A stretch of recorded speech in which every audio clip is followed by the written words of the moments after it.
Ucrania utilizó satélites Starlink para atacar Sebastopol. El ejército ucraniano utilizó el satélite Internet Starlink para atacar Sebastopol.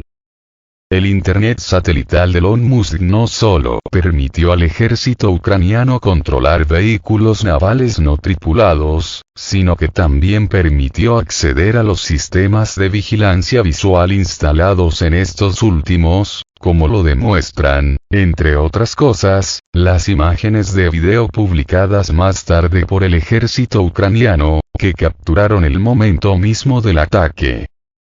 Los expertos señalan que los drones no se configuraron inicialmente para derrotar a ningún objetivo en particular, ya que llevaron a cabo el control remoto. Esto último podría llevarse a cabo con la ayuda de otros sistemas, sin embargo, a juzgar por el hecho de que el video de las cámaras de vigilancia visual se transmitió directamente al sistema de control del ejército ucraniano, es lógico suponer que el acceso se llevó a cabo a través de Internet, y esto en la región actual solo podría llevarse a cabo a través de la Internet satelital Starlink. El jefe de Starlink, Elon Musk, aún no ha comentado sobre el ataque a Sebastopol utilizando sistemas de Internet por satélite. Sin embargo, dado el hecho de que Rusia amenazó anteriormente con derribar satélites civiles, la situación de Starlink puede cambiar drásticamente.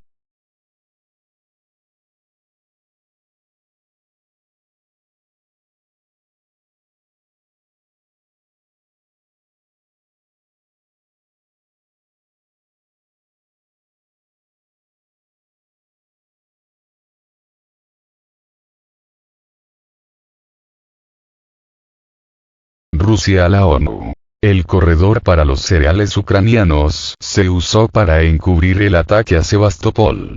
Moscú suspendió este sábado su participación en el Acuerdo del Mar Negro tras los ataques contra sus buques. El corredor humanitario seguro que se utilizaba para la exportación de cereales desde los puertos de Ucrania fue aprovechado para encubrir el ataque contra buques rusos en la bahía de Sebastopol, Crimea, comunicó el representante permanente de Rusia ante la ONU, Vasily Nevencia, en una carta dirigida al secretario general del organismo internacional, Antonio Guterres. El ataque se encubrió con los corredores seguros destinados a la implementación de la llamada Iniciativa del Mar Negro, se indica en la misiva, citada por TASS. El diplomático ruso también subrayó que los buques y la infraestructura portuaria atacada en Sebastopol la mañana de este sábado se utilizaban para garantizar la seguridad del corredor humanitario. En la carta se precisa que, debido al ataque, Rusia ya no puede garantizar la seguridad de las embarcaciones civiles que navegan como parte del pacto, por lo que suspende su participación en la iniciativa por tiempo indefinido a partir de este sábado. Unas horas antes, el Ministerio de Defensa ruso ya anunció la suspensión de las obligaciones rusas sobre la evacuación de cereales ucranianos y calificó de atentado terrorista el ataque masivo contra Puerto, precisando que había sido perpetrado por Kiev con el apoyo del Reino Unido. Horas antes, comunicaron desde la cartera de defensa que los 9 drones aéreos y los 7 vehículos marítimos no tripulados utilizados por las fuerzas ucranianas en el ataque fueron destruidos. Asimismo, el organismo admitió que el Dragaminas Iván Golubets y la barrera de la bahía de Yuzhnaya sufrieron daños menores. Las autoridades locales calificaron la ofensiva ucraniana como la más masiva lanzada contra la ciudad desde el inicio del operativo ruso. Iniciativa humanitaria crítica. Nabila Masrali, portavoz de la UE para Asuntos Exteriores, confirmó que el bloque está al tanto de la decisión rusa e instó a las partes del pacto sobre el grano a evitar acciones unilaterales que puedan socavar el acuerdo.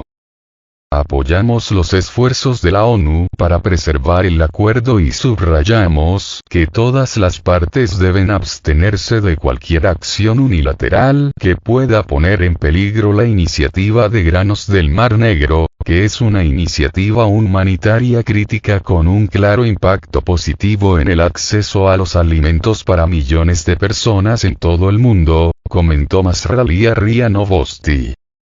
El pasado 22 de julio, en pleno conflicto bélico entre Rusia y Ucrania, las delegaciones de ambos países suscribieron de forma separada con la ONU y Ankara un acuerdo para garantizar las exportaciones del grano varado en los puertos ucranianos y suavizar el déficit alimenticio mundial. Sin embargo, desde Moscú han denunciado reiteradamente que los suministros desde Ucrania no van a parar a los países necesitados, sino a Occidente.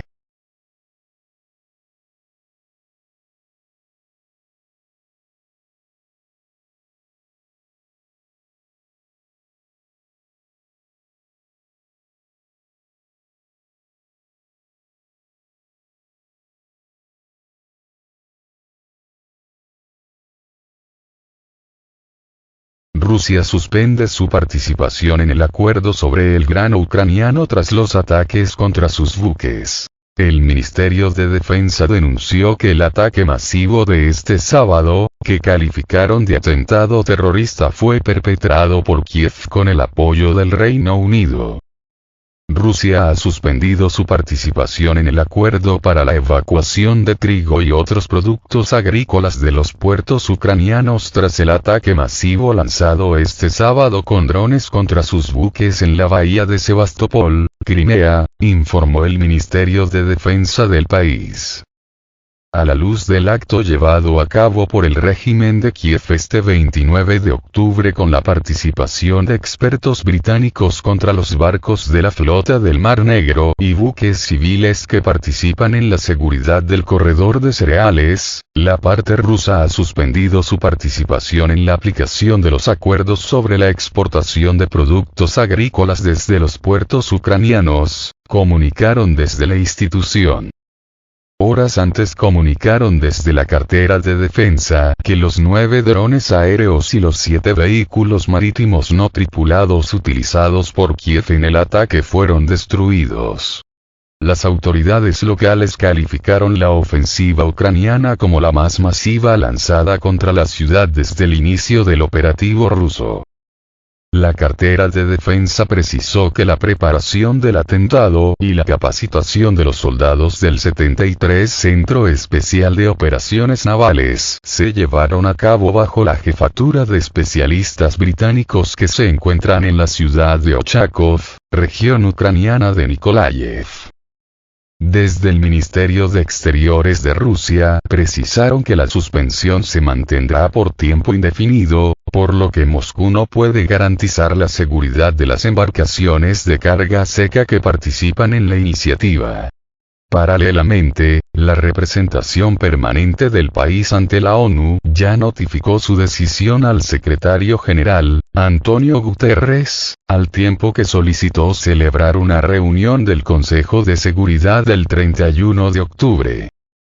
Mientras, el canciller ucraniano, Dmitry Kuleba, hizo un llamamiento a la comunidad internacional para que exija a Rusia que vuelva a cumplir los compromisos asumidos. Asimismo, tachó de falso pretexto la suspensión del acuerdo. En su reacción a la declaración de Kuleba, la portavoz de la Cancillería rusa, María Zakharova, dijo que Kiev no necesita la estabilidad mundial ni la seguridad alimentaria, porque de lo contrario, todo el mundo se olvidará del presidente ucraniano Vladimir Zelensky y de Kuleba. Por lo tanto, hacen todo lo posible con métodos terribles para que se acuerden de ellos. Atentados, chantaje nuclear, asesinatos. Con tal de que les envíen dinero y armas, remarcó. Por su parte, el presidente estadounidense, Joe Biden, calificó de puramente escandalosa la decisión rusa y afirmó que agravaría la hambruna en el mundo. No tiene ningún mérito lo que están haciendo. La ONU negoció ese acuerdo y eso debería ser el fin, dijo Biden a los periodistas en su estado natal, Delaware, informa Reuters. ¿Por qué no llegó a buen puerto? El cumplimiento del acuerdo entre Rusia y Ucrania, que ambos países firmaron por separado con la ONU y Ankara el 22 de julio en Estambul, Turquía, ha sido duramente criticado por Moscú, debido a que la mayoría de los suministros no llegan a los países más pobres, sino a Occidente. Esta misma jornada, el ministro ruso de Agricultura, Dmitry Patrushev, recalcó en una entrevista con el canal Rosilla 24 que el acuerdo no solo no resolvió los problemas de los países necesitados, sino que, en cierta medida, los agravó. En este sentido, el ministro indicó que el porcentaje de la Unión Europea como destino final de algunos envíos era del 60 al 100%. Paralelamente, Patrushev recalcó que Moscú sigue siendo un socio fiable y está dispuesto a suministrar de forma gratuita hasta 500 toneladas de los cereales a las naciones más pobres. Además, Rusia puede sustituir por completo el trigo ucraniano en el mercado y vender su grano a precios asequibles a todos los países interesados. Este viernes, la Cancillería rusa denunció que en el puerto de Estambul se crea artificialmente una gran acumulación de barcos con el fin de presionar a los encargados de supervisar la mercancía para suavizar los controles y adelantar los procedimientos de verificación de los envíos. En concreto, la Cancillería rusa señaló que la mitad de la carga de los puertos ucranianos llega a la Unión Europea y a otros países desarrollados, mientras que estados necesitados como Somalia, Etiopía, Yemen, Sudán y Afganistán solo recibieron el 3%. En total, hasta el 26 de octubre, 8.899.048 toneladas de grano, principalmente maíz, el 41%, fueron exportadas en 390 barcos que partieron de los puertos ucranianos de Odessa, Yuzhny y Chernomorsk y utilizaron el corredor humanitario, según datos de la ONU. Desde Naciones Unidas destacaron este viernes en un comunicado que el acuerdo ayudó a disminuir significativamente los precios del trigo y otros productos básicos. Concretamente, el índice de la Organización de la ONU para la Alimentación y la Agricultura, FAO, por sus siglas en inglés, cayó durante 7 meses consecutivos. Asimismo, las proyecciones del Banco Mundial indican que la reducción de los precios evitó que unos 100 millones de personas cayeran en pobreza extrema. El pasado 7 de septiembre, el presidente ruso, Vladimir Putin, declaró que Occidente engañó descaradamente a las naciones pobres con el acuerdo sobre el grano, mientras Moscú hacía todo lo posible para garantizar estas exportaciones. Las estipulaciones suscritas en Estambul preveían que el acuerdo, que vencería el 19 de noviembre, podría ser prolongado por un plazo adicional de 120 días, de no haber objeciones de los firmantes. Como parte de lo acordado en Estambul, Rusia y la ONU firmaron también un memorando sobre la asistencia del organismo internacional en el suministro de alimentos y fertilizantes rusos al mercado global, obstaculizado por las sanciones occidentales.